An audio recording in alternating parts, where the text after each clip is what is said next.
Hi friends, welcome back to our channel. అందరూ ఎలా ఉన్నారు? బాగున్నారా?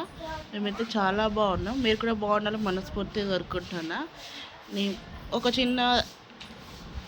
చిన్నదైతే మీతోని షేర్ చేసుకోవాలని అయితే నేనైతే అనుకుంటున్నా. అదేంటంటే మేము ఆషాఢ మాసం కాబట్టి బల్కంపేట అమ్మవారికి అయితే బోనం అయితే చేసినామని చెప్పినాయి కదా, అట్లనే ఒడిబియ్యం కూడా పోసినాం అమ్మవారికి. ఆ వీడియో కూడా వాయిస్ రికార్డింగ్ ఇచ్చి సెట్ చేసామని టైం పట్టింది. వీడియో కొంచెం లేట్గా అప్లోడ్ చేస్తున్నా. బల్కంపేట అమ్మవారికి అయితే మేమైతే ఒడిబియ్యం పోసినాము. ఒడిబియ్యం అంటే బట్టలు బియ్యం అన్నీ కలిపి తీసుకెళ్తాం అమ్మవారికి. గాజులు పూలు అన్నీ తీసుకెళ్ళి అమ్మవారికి అయితే సమర్పించినాం.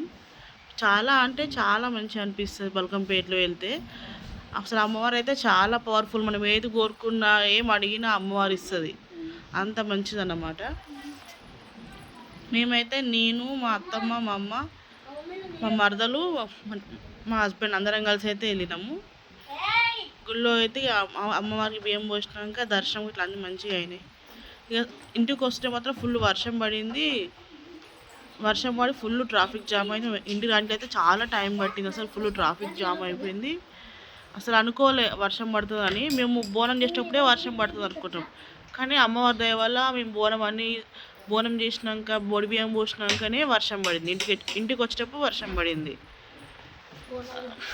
ఇక అట్లనే వర్షంలోనే ఇంటికి వచ్చేసినాము ఇంటికి. కానీ మీరు కూడా ఆషాఢంలో బోనం చేస్తారో చేయరో కామెంట్ బాక్స్లో కామెంట్ చేయండి. నా వీడియో నచ్చితే చిన్న లైక్ అయితే చేయండి. మా ఛానల్ని సబ్స్క్రైబ్ చేసుకోండి. మీరు లైక్ చేస్తేనే నాకు కొంచెం సపోర్ట్ అనిపిస్తుంది, ఇంకా మంచి మంచి వీడియోస్ పెట్టాలనిపిస్తుంది. అందుకని మీ సపోర్ట్ ఎప్పుడు నాకు ఉండాలని నేనైతే మనస్ఫూర్తిగా కోరుకుంటున్నా. ఈ వీడియో లాస్ట్ వరకు చూసి స్కిప్ చేయకుండా చూడండి. సబ్స్క్రైబ్ చేసుకోండి మా ఛానల్ని. Thank you. బై.